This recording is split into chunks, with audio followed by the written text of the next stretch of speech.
Un formato que se adapta y una plataforma que no reconoce fronteras. Uptown Radio. Conecta tus sentidos. Digital. Creativa. Musical. Adaptable. Uptown Radio.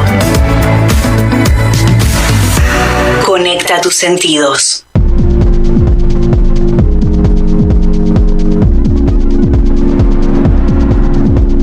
Bien, ahora sí, comenzamos una nueva emisión de Antimemorias con Julio Bárbaro. Hoy un especial, vamos a estar hablando, Julio, repasando un poco los diálogos con nuestros invitados, con tus invitados, mejor dicho, y un poco el contexto actual en el que estamos, internacional y local. Yo le puse Antimemorias por mi admiración por un libro de André Malraux, cuyo título es Antimemorias. Malraux fue un personaje, digamos, mi generación se formó entre Jean-Paul Sartre, eran los sartreanos, eran más marxistas, Camus, Albert Camus, premio Nobel de Literatura, personaje maravilloso, y Malraux. Eran tres tipos distintos, pero en ese momento Francia iluminaba con su pensamiento y además el pensamiento era importante. No había llegado esta etapa donde lo fuerte es la economía, el economicismo. Digo, el triunfo del almacenero sobre el filósofo, diría yo. Sí, sí. Y yo siempre cuento que Marechal tiene un librito chiquito que se llama Autopsia de Creso, donde inicia diciendo no es una autopsia sino una biopsia in extremis, pero la idea es que el hombrecito económico, la parte, digamos, codiciosa del humano, es como la peor parte. Entonces, yo nací en una sociedad donde existía el sueño del humanismo. El humanismo era, digamos, enriquecerte con las lecturas, con el cine, con el teatro, pero también con la práctica de vida. Ser solidario, ayudar, apoyar, digo, limitar tu codicia y tu ambición y pelear para ser la mejor persona posible.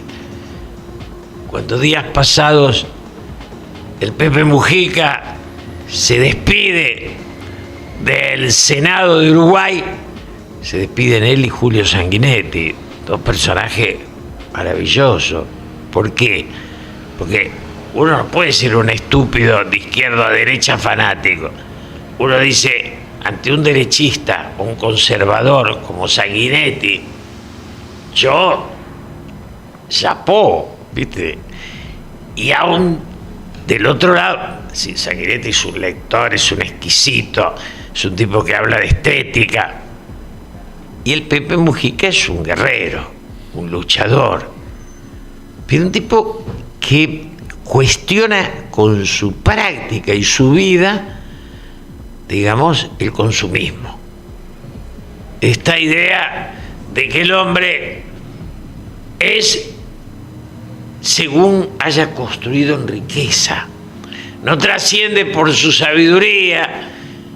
Y en eso, digamos, cambió el mundo, y en especial nosotros, porque los uruguayos, cuando Mujica se despide, se refiere a un conservador con el que habla, un liberal, con el que no coincide, pero es una cosa muy importante. Pone los valores humanos, la persona, por encima de la ideología.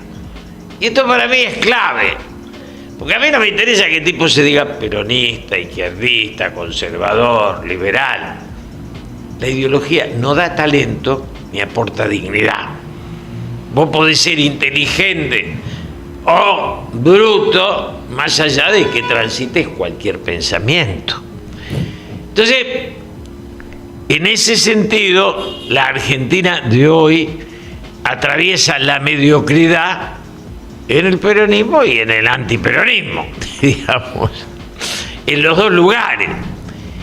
Y el fanatismo los arrastra a ambos.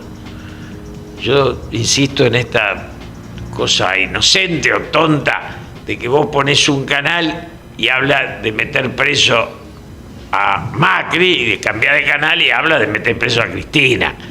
Y vos decís, la verdad, yo quisiera que me digan cómo es el futuro para que mis hijos no se tengan que ir del país o mis nietos. No a quién van a meter preso, porque, y en eso Mujica plantea que él, que las que pasó, los años en un pozo, las manos atadas a la espalda, la indignidad de no poder controlar mi subida en esa coyuntura, y dice, yo no odio. Aclara que no olvida, pero no odia. Porque dice, el odiar achica el cerebro. Es como los jíbaros. Uno leía que los jíbaros eran una tribu que achicaba las cabezas humanas. Y uno diría, la Argentina es un país jibarizado. Porque vos lo ves de un lado y del otro, después que pasó el Turco Menem. Es decir, el último que intentó valores humanos, diría yo, ser un lector, ¿no? Un amante de la vida. Que esto es Mujica, un enamorado de la vida. Si como Sanguinetti es un sabio, Mujica le sacó el jugo a la noche. Yo digo siempre, yo en lo personal, yo tengo más estaño que biblioteca, más noche que biblioteca. Porque me dicen un taxi, qué sé yo, en los restaurantes, en el abasto. No tuve el tiempo libre para leer cuando me daba la vista, y cuando lo tuve ya no me daba la vista. Pero digo, y uno leyó porque se enamoró de la lectura. Eso, digamos, que es Borges. Y ese Borges, que no es el Borges de un lado solo, es el Borges que trascendimos. También trascendimos con Barenboim, con Marta Argerich o con el Papa Francisco. Son esas. Después está el fútbol, qué sé yo, está el fútbol que era lo único con lo que yo podía hablar con Scioli o con Macri, ¿no? Y yo decía, el país que dio a Borges y Cortázar, a Marechal, que era el nuestro, que dio un tango que deslumbra al mundo, como melodía, como poesía y como danza. Esa música ciudadana fruto de esa mezcla de sangres que se da en la ciudad. Ese tango, ¿no?, de Homero Mansi, de Cátulo Castillo y de Di Cepolín. Di Cepolín abrazado a Perón, mordisquito, defendiéndolo. A mí me la vas a contar.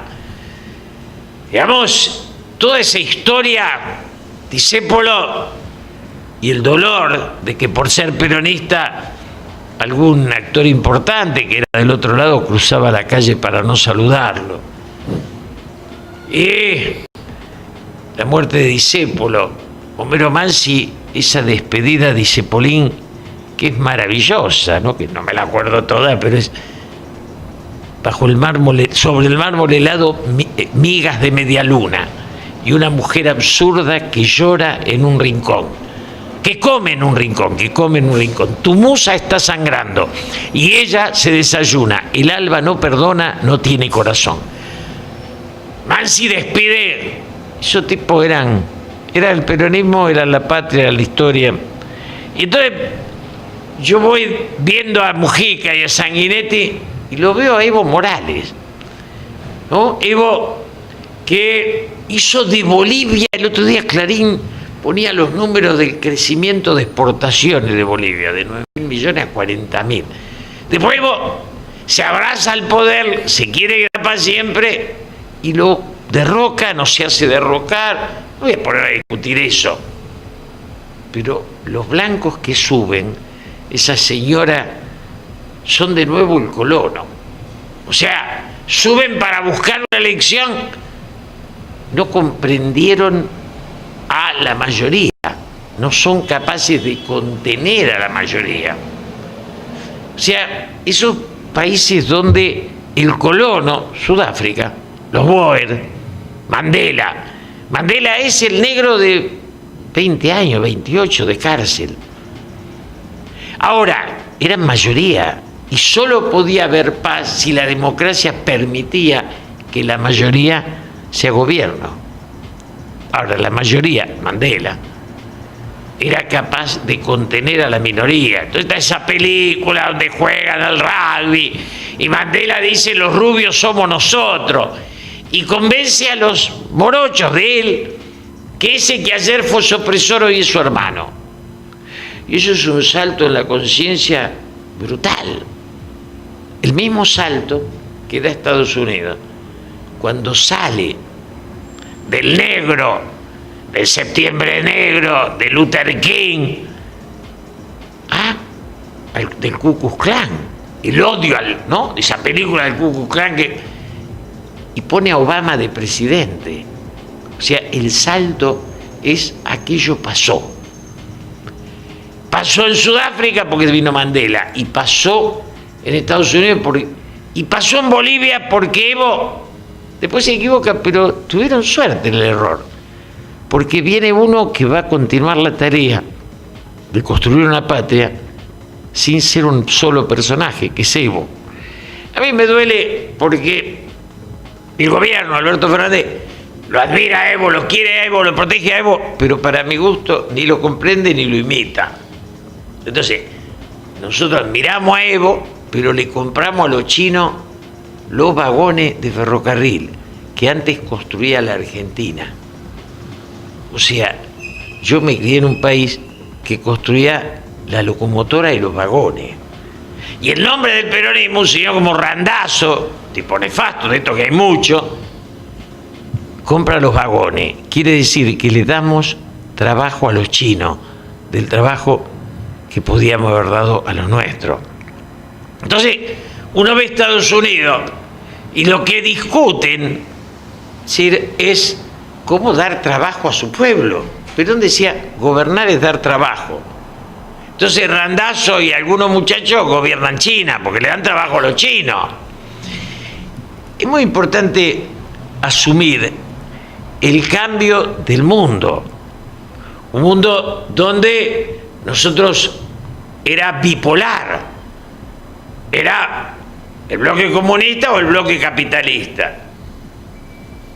Irigoyen primero, Perón después, Perón con más, porque era otra coyuntura, plantea la tercera posición, que era ni yanqui ni marxistas. Esto implicaba, no vamos a ir con el polo de Occidente dirigido por Inglaterra, ni nos vamos a ir al bloque comunista. Por eso Perón se enoja tanto con John William Cook, tiene tanta distancia con Cuba.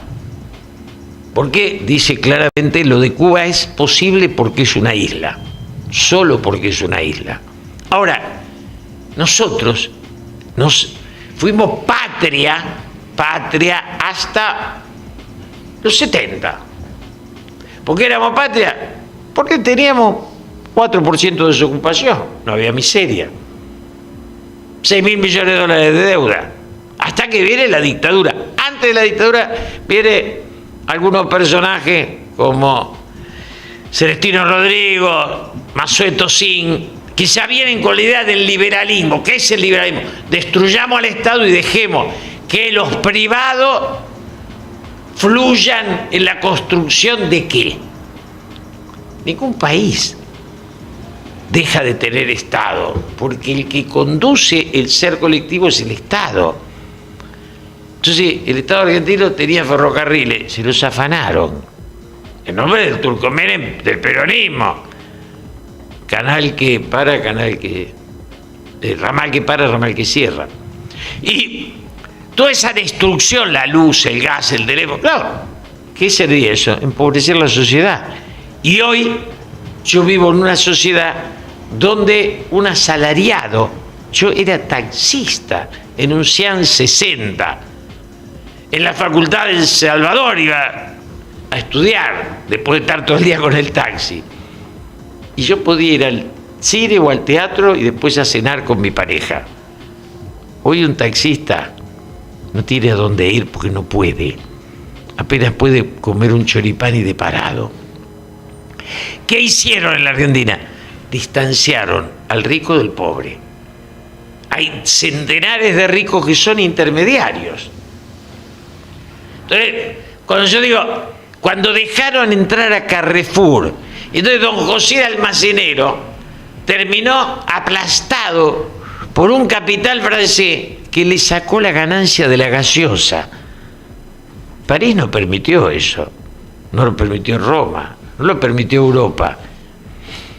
Tenía que ver con Estados Unidos. Y yo insisto en esto, el cambio de Estados Unidos, de Europa, que es un mundo donde todos están adentro, a Estados Unidos, donde el ganador, casi diríamos, disfruta de la derrota del perdedor. País más rico del mundo, la salud es privada y el humilde no tiene salud. Y nos enamoramos de Chile. Chile era lo genial, hasta la jubilación era privada. Chile estalló. Chile era muy simple, tenía una dirigencia que pertenecía a la clase alta, la izquierda y la derecha pertenecían a los ricos. ¿Qué es lo que pasa en la Argentina? En la Argentina son ricos los de izquierda y los de derecha, los peronistas y los gorilas. Y hacen negocios juntos. Y se enriquecen juntos. Y se conocen porque participan de los mismos mundos. No hay Mujica ni Sanguinetti que vuelven a su vida cotidiana. No hay Bolivia que no hubiera importado los vagones, los hubiera fabricado él. No hay un idiota que dice no se puede sustituir la importación. ¿Y con qué la pago? Es como si a usted le dice no se puede cocinar en casa, compre afuera. Pues si no me alcanza para comprar afuera, tengo que hacerlo yo, que valoro mi esfuerzo, transformo mi esfuerzo en alimento, mi esfuerzo en vagones, en coche. En un país que puede poner satélites en órbita, un señor nefasto como Randazzo importó durmientes. ¿Se imagina? Si importamos los durmientes, ¿qué hacen los nuestros obreros? Tirados en la calle nos piden limosna. Ese que pide limosna es el que expulsamos de la fabricación de vagones. ¿Y por qué se compra hecho? Porque hay coima, muchachos. La compra al extranjero es la coima de todos conocida. Se compra un intermediario que nos deja un pedazo. No hay compra afuera sin negociado. Sobre el sudor de los argentinos vas y compras afuera. Entonces, la elección, es decir, el mundo cambia cuando uno ve que la Alemania tan criticada, la Alemania nazi, la Alemania con el muro de Berlín, y de golpe la humanidad la tiene a Merkel, que es como, justo con Macron, como la cordura de la humanidad. Ayer fueron la demencia, hoy son la cordura. Ayer era Hitler, Francia tenía De Gaulle, Inglaterra tenía Churchill. Hoy Inglaterra es un grotesco. Vota el Brexit porque se quieren ir, pero se quieren ir porque no se bancan que Alemania sea la conducción esforzada de Europa.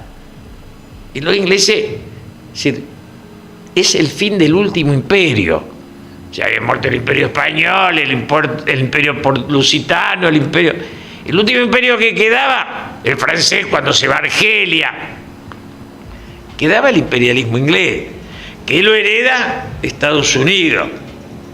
De golpe, cuando uno lo ve a Trump y lo ve al inglesito votando el Brexit, donde lentamente Escocia ya no es más Gran Bretaña, Escocia se va a correr, Irlanda despacito, ya la pretensión esa de conducir el mundo, se van a quedar con el peñón de Gibraltar, van a seguir queriendo tener las Malvinas, pero eso ya está, ya fue. Entonces, viene un mundo en el cual la idea central era el liberalismo tiene la democracia, y la democracia es la única que puede dar capitalismo. De golpe aparecen los chinos. Los chinos hacen una combinación perfecta. desarrollan la iniciativa privada abajo y el poder del Estado arriba. Con lo cual, los chinos empiezan un desarrollo y un crecimiento deslumbrante. Y de golpe, aquel Fukuyama que había hablado del fin de las ideologías, como si cuando cayó el muro de Berlín parecía que Estados Unidos quedaba como único poder en el mundo. Del bipolarismo, el comunismo o Estados Unidos, al monopolarismo solo, y de golpe aparece China, a un crecimiento monstruoso, con una conciencia y una lucidez. Y no es democracia, yo no sé si podría serlo, cuando uno tiene 1.000 y pico de millones de habitantes, no sé cómo hace para... Pero además, China tiene una conciencia de nación. En Antimemoria, André Malraux dialoga con Mao Zedong, y en ese diálogo con Mao le plantea esto: ustedes siempre soñaron ser imperio. China había quedado afuera de la historia y aparece el marxismo. Pero ese marxismo aparece y lo hacen debatir con Confucio y Lao Tse. Digamos, ellos tienen una solidez cultural, que ese marxismo es una ideología. La patria china, la cultura china, es tan fuerte que el marxismo está arriba, que es lo que no nos pasa a nosotros. Nosotros somos primero peronistas, antiperonistas, radicales, liberales y después argentinos. Los chinos son primero chinos y después cualquier otra cosa. Entonces, uno se plantea, no son buenas... Sí, a mí me parece que lo del Tíbet es muy dañino, lo que han hecho con los tibetanos. Es una cultura que no es muy expansiva, pero con Hong Kong ahora tienen su problemita. Si tuvo Tiananmen, hubo historia. Y son duros, tienen una idea de autoridad que no es la... También Occidente hizo lo suyo, no vamos a poner un Occidente dorado. Y me parece que la elección de Estados Unidos termina con dos personajes que a nosotros, con todo lo pro-occidental, yo digo, los enamorados de ese mundo, se les desarmó Estados Unidos, se les desarmó Inglaterra y Chile quedó al desnudo. Con lo cual, toda esa concepción liberal tiene que asumir que Bolivia es un camino mucho más lógico que el de Chile. Porque Bolivia es más patria que negocio. La pulseada del mundo es entre las naciones y las corporaciones. Y las naciones son China, es Estados Unidos con Trump, es Brasil con Bolsonaro, es Europa con Merkel, Macron, es Rusia con Putin. Digamos, la internacional de los negocios, como la internacional del marxismo, no funcionaron porque el mundo tiene una diversidad cultural e intelectual que la defiende, que la protege. Entonces, lo de Trump, Biden, es decir, todo lo que está pasando en Estados Unidos es un poco el fin de una época. Terminó la concepción del imperio sajón. Y eso es lo que estamos viviendo nosotros en un país donde, yo lo digo con tristeza, el gobierno es débil y la oposición parece ser más débil todavía. Es decir, es muy difícil construir una esperanza cuando el gobierno es muy pobre y la oposición es lo mismo. Yo por eso tomé como importante, muy importante, la lucidez de Lilita Carrió cuando dice votemos a Rafeca, porque en ese votemos a Rafeca está diciendo busquemos algún punto para encontrarnos. No puede ser todo odio. Yo prendo el televisor y veo a algunos que hablan del gobierno con un odio. Miren, muchachos, yo no soy del gobierno, pero la misma tesis que plantearon hoy la plantearon con los golpes. No hay golpe. Así que va a haber 4 años de Alberto, faltan 3. Y tenemos que buscar. Y cuando Cristina dice que Alberto llame a la unidad y que Alberto dice una cosa bien dicha, Alberto gobierna a él, no gobierna a Cristina, me hincharon con eso que gobierna a Cristina. Ahora, Alberto tiene un gobierno flojo, gris. La Argentina es una sociedad sin política, una sociedad que no tiene decidido qué va a producir, cómo se va a insertar en el mundo, cómo va a dar trabajo, cómo va a generar riqueza para pagar sus deudas y no necesitar seguir pidiendo. Todo este combo que es el proyecto nacional, eso que lo tenía claro Perón, lo tenía claro Frondizi, lo tenía claro Irigoyen, lo tenían claro los conservadores, hasta Onganía lo tenía claro. Eso, el último que intentó discutirlo fue Alfonsín. Después vino el Turco Menem, dijo, a ver, ¿qué hay para vender? Como heredero, vendamos todo, y bueno, vivís 2 o 3 años, si vos vendés todo, vivís un rato hasta que se te acabe lo que vendiste. No era para producir, era para saquear, con Cavallo, con Dromi, con esos muchachos. Y hoy el gobierno está marcado por este izquierdismo tonto de Zaffaroni, que es nefasto, oscuro, de eso de justicia legítima, que es el progresismo, es la posmodernidad, todo es relativo. Como todo es relativo, da lo mismo un chorro que un gran profesor, diría el tango, ¿no? Entonces viene Berbisky atrás diciendo que no, que la revolución la hicieron los guerrilleros. Viene en este aquelarre con el dolor de las madres y las abuelas, que son heridos de guerra, no son pensadores nacionales. Entonces, en esta situación, nosotros no podemos poner el nombre de Rucci entre los caídos, porque los caídos son solo guerrilleros. Con lo cual, la pacificación se da cuando asumimos que caídos hubo de los dos lados. No es que mataron a Rucci porque tenían razón. Si no se autocritican de los Rucci, como de tantos otros, si no hay autocrítica de los dos lados, no hay solución. La grieta, esa cosa que Perón vino a resolver en el encuentro con Balbín, que Alfonsín intentó salvar, que el Turco Menem la convirtió en negocio, dijo, unámonos para afanar juntos, y Néstor no fue un aporte. Yo insisto en esto, Néstor, tú dices Néstor, no da Néstor para que hagamos un fanatismo. Néstor no fue Evo Morales. Pueden querer a Evo Morales, pero no son Evo Morales. Yo puedo querer a Messi, pero si veo una pelota me escapo. Digo, el afecto no da el lugar del otro. Entonces, Pablo, bueno, hablé un rato, creo, un rato. Yo pensaba esto, justamente repasando con nuestros invitados lo que decía Leiva, ¿no?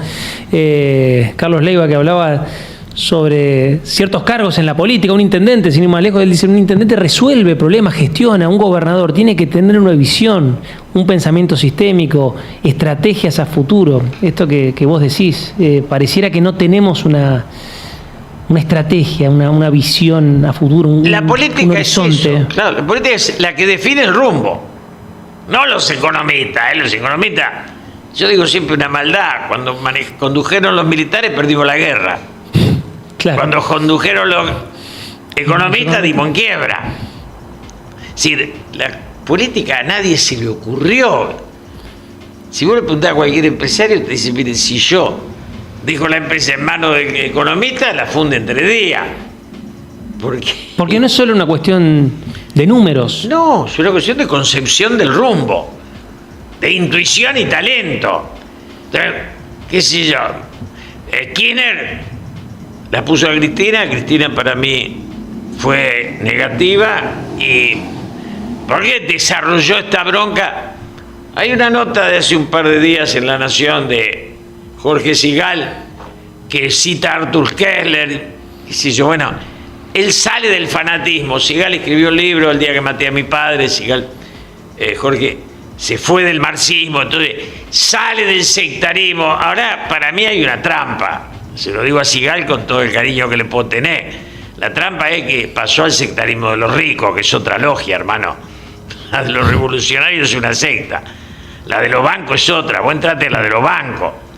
Porque no me podés plantear que si ayer soñaste con la justicia exagerada, y tenía razón, era un fanatismo, ahora te parece que está muy bien que el poder, a ver, que los bancos repartan digamos, cuando yo, ciudadano, que pago el teléfono, el cable, la obra social, llamé y me di cuenta que me decían, todas nuestras operadoras están ocupadas, me di cuenta que no era más un ciudadano, me habían esclavizado. O sea, los tipos me habían afanado la empresa y después me habían afanado la dignidad. Venía en fila. Entonces le digo, Jorge Sigal, sí, no sos más marxista. Ahora, los caídos no... Yo no soy marxista, pero ¿no es un poco exagerado ese hacerse el distraído? Digo, salir de un fanatismo no es entrar en la convicción de los poderosos. A mí me pudre este intelecto. Por eso me gusta mucho Eduardo Fidanza, que dejó de escribir en La Nación, donde era un editor importante, un escritor importante, y escribe libremente. Y entonces él dice, señores, es cierto que la República, soy republicano, ahora, flaco, con un 50% de pobreza, es tan importante la República. No me estás tomando el gil. Cuando viene Leuco Fernández Díaz, Majul, levantan el dedo, así, la República. Yo miro y digo, lo caído. O sea, hay un grado de concentración de la riqueza donde la República pierde sentido. Porque si está rota la justicia social y la solidaridad, lo que queda, además de la Suprema Corte, que yo puedo estar con ustedes, ahora no es para tanto, muchachos. Si el error del gobierno atroz es empezar movilizando para reformular la justicia, el error de la oposición es creer que ahí está todo. Si sean capaces de darme un proyecto de sociedad, no de darme un 8N que van a salir todos con un papelito, viva la República, la República. Si están los ricos que necesitan la República y los pobres... Digo, no creo que los pobres sean peronistas, que voten a Alberto, ya claro. Pero digo, tampoco podrían votar a Macri, ni a Rodríguez Larreta, ¿no? Me parece que... Pero lo votaron, algunos lo votaron. Sí, no, pero después de eso, si lo votaron a Macri porque la bronca a Cristina era grande. Ahora, Macri logró devolverme a Cristina. Es un bruto importante. Entonces, Macri además tiene un libro del hermano donde desnuda a un tipo que yo lo conocí personalmente. Es decir, no se puede tener como jefe a alguien que no respetás. Y Mauricio Macri no merece como tipo ser respetado, es un enano. O sea, lo que le hizo a los hermanos, lo que le hizo a todos. Yo tuve mucho con él. Es un triste personaje. Para quien... Es decir, la política pasa por la grandeza. La codicia de los ricos no da grandeza. Yo digo siempre, el liberalismo tiene el defecto de creer que la codicia de los ricos hace una patria para los ricos, que piden al Fondo Monetario para poder rajar la guita que se lleva. Ahora, Julio, ya Lilita la nombrabas, algunos ya empiezan a hablar que Mauricio Macri se va a correr. ¿Vos pensás que se va a correr o no? ¿Se va? A correr, digamos. No está. ¿Para qué no? No está. Ya está como el Turco Mérez, no se corrió, lo corrieron. Queda ahí como un objeto de... En el Museo de Cera va a haber un Macri. Pero está bien, pero al año de Macri todos decían Cristina ya nunca más vuelve. Entonces uno ya mira para atrás y dice, bueno, sí, por ahí Macri sí se... Pero necesitabas el talento de Macri para volver a Cristina. Cristina es inteligente. Cuando vos lo ves hablar a Macri en contra de Monzó y Frigerio y ves la carta de Cristina, yo no soy cristineta. No. Ahora, Cristina juega en primera y Macri en octava de ascenso. Digo, ¿qué le vas a hacer? La carta que, si querés, no técnicamente lo que escribió, pero la carta, las intenciones de la carta... La intención central es decir, yo no lo condiciono a Alberto.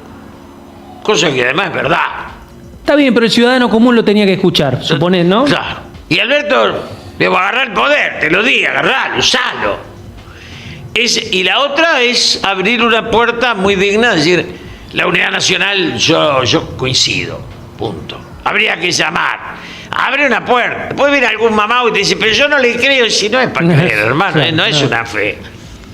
Esto es la posibilidad de salir de la enfermedad de los locos, de los fanáticos, Digo, nosotros tenemos una Al-Qaeda en la cámpora y en la antiperonista. Tenemos una Al-Qaeda de cada lado. Ahora son iguales, son un espejo el uno del otro. Entonces, si no salís de ese odio, si no das el paso a buscar un lugar de diálogo, entonces vos decís, bueno, si Macri no, pero Federico Pinedo es un caballero, digo, y María Eugenia Vidal es para pensarla. Yo no lo quiero Rodríguez Larreta, no lo quiero nada porque me parece que es muy falso. Además, esto de que gestiona bien, ya vendió Costa Salguero, vendió... Claro. Digo, va a terminar vendiendo zoológicos, si lo dejan, es un pobre tipo, es un mediocre. Además, yo miro digamos, a Pepe Mujica y a Julio Sanguinetti y digo, claro, no da. Pero a María Eugenia... pelado que administra la bicisenda, no. Pará. No, me acuerdo hace mucho tiempo que hemos hablado de esto de... Puedes gestionar bien o no, pero eso no te hace un buen político. Un buen administrador, primero que no lo creo. Bueno. Es decir, administrar la capital, que es el único lugar rico de la Argentina, De la Rúa era un buen administrador de capital. Fue presidente y chocó. Macri era un buen administrador de capital. Fue presidente y chocó. Si la capital es un lugar de ricos, que cuando va a la nación tiene que conducir a los pobres, y ahí se viene la fea, claro, porque la nación es pobre. Pero la nombrás a Vidal como no entra en este perfil de simplemente gestionadores. No, yo la vi mucho más, digo, Pinedo, digo Mario Negri. Mario Negri es un tipo que trata de abrir puertas, de dialogar. Digo, parece un dialoguismo del lado más de la oposición. El gobierno poquito, porque Alberto tiene un gabinete que vos decís, bueno, no hablan, no hay, qué sé yo, no me parece que... Te hago un paréntesis, sí, con una pregunta. No habla el gabinete, pero salió a hablar el ministro de Economía hace 2 semanas, una semana, ya no me acuerdo, y un poco la locura especulativa del dólar, ¿calmó? O del dólar blue, te digo, ¿no? Que estábamos 180, 190, 200, salió a hablar, habló que había reserva, habló que... Y se calmó un poco. Que hay algo más profundo. El poder económico, los ricos dijeron, flaco, si seguimos echando leña a este fuego, vamos a nosotros. No, está bien. Ellos mismos dijeron, paremos un poco. Está bien. Sí, viste, hay momentos que decís, mirá, este es mi poder. Ahora, y, viste, voy, sí, tiro la bomba atómica para que muera mi suegra, pero muero yo también, porque estoy al lado. Bueno, me parece que... ¿Y eso pasó en las PASO? En las PASO del 2019 pasó también que los mercados salieron después de las PASO y todo esto, o es más... Las PASO desnudaron la mentira. Yo, si pudiera contar, me agarré con uno de los ministros de Macri que me decía, nosotros tenemos asegurado que es 2 más, 2 menos. Yo no me decía, vos no salís a la calle, hermano, porque hay una encuesta que es el olfato. Vos no necesitas una encuesta. Cuando, qué sé yo, vos vas a un lugar barato y le preguntás al tipo, al que vende, al vendedor, y decís, che, sí, ¿bajó la venta de verdulería? Sí, la verdulería bajó, la carnicería bajó, la quesería bajó. Bueno, bajó el país, hermano, vamos a hacer una encuesta, ¿vale? Porque bajó. Si vos y yo sentimos, si yo digo siempre, yo lo voté a Macri. Cuando se fue Macri, el poder adquisitivo de mis ingresos había perdido un 25% de su capacidad de consumo. O sea, si yo, cuando subió Macri, ganaba 100, cuando se fue Macri eran 75. Sí. ¿No? En mi capacidad de consumo. Porque me había destruido. Sí, sí, sí. Cuando él vino a decir, no, hay que subir la tarifa, porque él es socio de la tarifa. Él y los parientes de él y los amigos de él subía el peaje porque era de él. Una cosa que no se puede creer. Entonces, claro, Néstor hacía lo mismo. Pero pasaría a Néstor, ponemos a este. Una cosa atroz.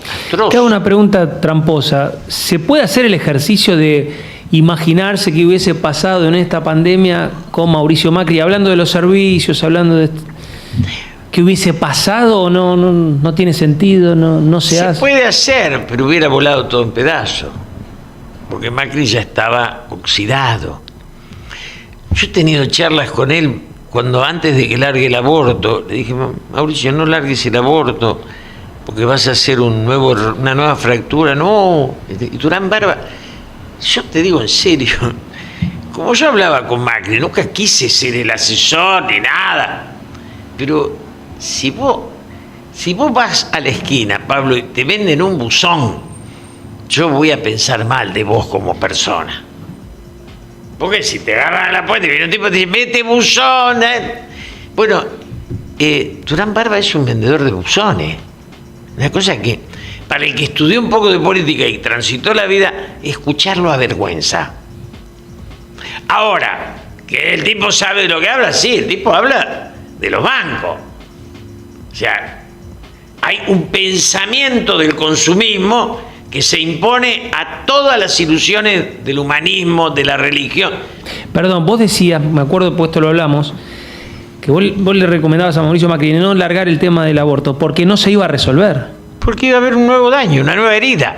Pero cuando vos vas y te das cuenta que el poder de los bancos de la finanza, es más fuerte en la Argentina que el poder de lo productivo, y el poder de la finanza tiene el tipo que es el desesperanzado. Te contrata a Durán Barba, pero también te contrata a Lori Sanata. Entonces Lori Sanata es un berreta, un tano de cuarta, que es de la Universidad de Italia, que dice, bueno, viene acá y dice: no, lo que pasa es que el mal de la Argentina es la religión y el peronismo. No, si el bien son los ricos, te tiraron 10 pesos y bailás como una mona. Es una cosa... Sí. Cuando vos lo ves al tarado ese, vos decís: no puede. Una vez me escribió una carta, me llamó el director de Clarín, dice: Lori está enojada. Payaso. Porque vos decís, contratás, es un sicario intelectual. Vos odiás a alguien y contratás a un tipo para que lo mate. Sicario intelectual es el idiota que vos contratás para que diga que todo lo que vos pensás es dañino. Yo lo quiero mucho a Sebrelli, a Juan José Sebrelli. No pone ni una página de Sebrelli. Hace 30 años lo quiero, me siento, tomo café, me divierto. Clarín lo pone en tapa, porque Sebrelli es la nada. Y el pensamiento de la nada es lo que hace al consumidor. ¿Cómo es un consumidor? Es un tipo casi estupidizado. Le pone a leer a Sebrelli y ya queda hecho. Queda la nada misma. ¿Por qué la muerte de la ilusión, del sueño? Yo nunca creí que los tipos... Yo podés ser ateo o creyente. Nunca creí que les agarrara tanto ataque contra el Papa. Lo que pasa es que ser espiritual va contra el consumidor. Entonces, mejor, digamos, la mascota. Es decir, la mascota es un temón difícil de tocar, porque no es que yo esté en contra de la mascota, pero para mí es un fracaso del otro. Hay una idea del otro donde yo llamé ahí, lo tengo el televisor, la radio, hablo con el perro y ya está hecho, no necesito hablar con nadie más. Eso es un consumidor. Yo me eduqué en una ciudad donde elegía entre Sartre, Camus o Malraux. Digo, vos podés ser un individuo que crea que la vida es una herida absurda, ¿no? Claro. Como en La última curda. Pero hay una cosa que es central para mí, que es el amor por la vida y el respeto por el otro. ¿Cómo fuimos llegando a esto, Julio? Y por el triunfo de la mediocridad, el triunfo del rico sobre el humano.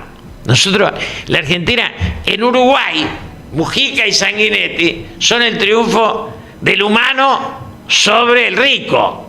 Hay rico, pero no son los que piensan. Acá, el rico, que podemos dar los nombres, es el que piensa. Entonces, el rico además odia al que piensa, lo corre. Porque el rico cree, si vos agarrás en el radicalismo, ayer me decía alguien, pero no hay mejor, escúchame, Freddy Storán es un ser humanamente maravilloso, Juan Manuel Casella, Digo, el tipo que a ellos lo corrieron.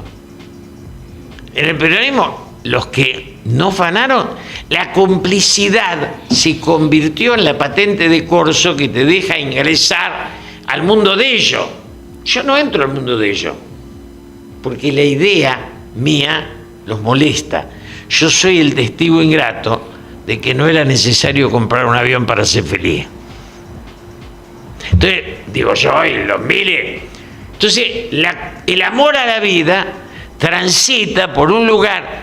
Ahora, yo te digo, a mí me pasó que más de uno enriquecido pasaron a tomar distancia de mí como persona. Normalmente el rico, yo lo veo, qué sé yo con la mayoría de los ricos, conocí ricos importantes, conocí a don Mario Hirsch, que era el dueño de Bunge, monstruo, un cerebro, una vida riquísima. Conocí a Gelbar, a Frigerio, conocí ricos que pensaban. Y después conocí estos ricos de ahora, que son rochos que a ver que se las llevan y que se caigan todos los demás. Lo que pasa es que el rico de antes iba a Europa y te traía a Van Gogh, te traía a Picasso, te traía... Y los de ahora te traen a Starbucks. Entonces van a Miami y traen a Starbucks. Entonces vos decís, yo qué sé, los ricos antes eran los mecenas. Entonces, digamos, financiaban a Da Vinci o Miguel Ángel. Los nuestros financian a alguna chica linda y algunos palos de golf. Más de ahí no lo sacás. No leen. Yo tengo algunos que es amigo, no leen nada. No leen, digamos, llegan al fútbol como el tope. Yo me acuerdo, y lo digo siempre, cuando yo era amigo de Macri y de Scioli, hablaba con los dos. De fútbol. De fútbol. Ni un libro, no, tampoco Néstor, Néstor no era leídor. Cristina sí. Importaba. Un poco más. No exageremos, no pongamos, poquito. Pero más inquieta, más curiosa, más derecho, más abogada. Puedo aprovechar para preguntarte lo mismo que le pregunté a Carmela, a tu hija. Entre Cristina y Néstor Kirchner, yo creo que sé que vas a contestar, pero ¿quién fue mejor político? O sea, acá gestión, Carmela habló de Cristina frente a que Néstor se encontraba con un país... No, el constructor fue Néstor. Cristina fue la heredera de eso y Cristina, para mi gusto, le dio mucha importancia a un progresismo izquierdoso que nunca aportó nada, ni Lagarré, Zaffaroni, Berbisky, todo este grotesco. Canal 7 lo pone a explicar la política exterior a Nathanson, que es un tipo del PC aburrido. Entonces nosotros tenemos una concepción peronista, el peronismo era un pensamiento, no necesitamos heredar a Carlos Heller o a Nathanson, que son restos de un marxismo decadente, oxidado. El peronismo fue otra cosa, es nacional y popular. Y son muchachos, son ricos porque Rusia los hizo ricos, ahora nos van a meter la vacuna rusa, por ahí terminan pensando. Putin, digo, yo tengo un gran respeto por la Unión Soviética, por Rusia, pero no hay un pensamiento marxista. Yo cuando compraba Le Monde Diplomatique decía, esto no se puede leer, el nuevo lo compraron ellos, lo hicieron bolsa. Entonces, Néstor, que fue mi amigo, digo, de la noche, de la vida, Néstor no tenía inquietudes intelectuales, no las tenía. No tenía inquietudes intelectuales. No las tenía, ¿qué le pasa a ese? No las tenía. Entonces, digamos, ponían, digamos ellos... Pero hay políticos de hoy que las tienen, ¿o no? Más jóvenes tal vez. Ni más jóvenes, no, yo más jóvenes no tengo mucho, pero digo... inquietud intelectual, no sé, qué sé yo, no hay. Te dije, había radicales, la coordinadora era un lindo grupo, la Renovación Peronista eran más formados, los tipos Chacho, Pilo, Bordón, tipos que podían escribir un artículo. Vos le pedías a Mauricio, a Scioli o a... no escribir. Pero además, tenés tipos que qué sé yo, un operador, Oscar Parrilli, pobrecito. Yo no hablaba con Néstor, le decía, ¿para qué lo tenés? Porque Dios no le dio talento, le dio lealtad, él te agarró pero es el miembro informante de la privatización de YPF, de Nacional no tiene nada. Pero yo digo en serio, sin patriotismo no hay futuro.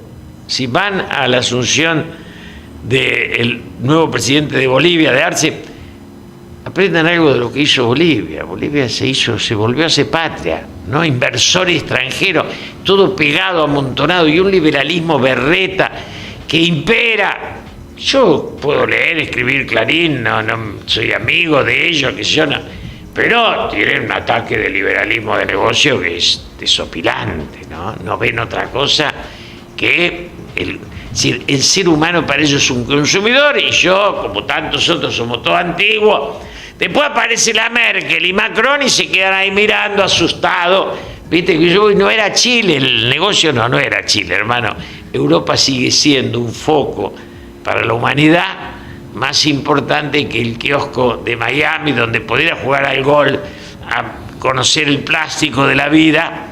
Pero esa es la pequeñez. Si te da la cabeza para otra cosa, vamos a dar una vuelta por Roma, por París o por el País Vasco, por donde quiera, pero por el mundo en serio, por la historia, la del poder real, que es la cultura. La otra es la plata, pero no es tanto. Lo nombraste a Cortázar. Hace poco leí algunos fragmentos y pensaba en este París que vos tal vez conociste. Sí, conocí, estuve en el exilio. No estaba al nivel de Buenos Aires. No estaba. Era más pobre. Era más pobre. Sí, claro. Era más pobre Roma, era más pobre Madrid.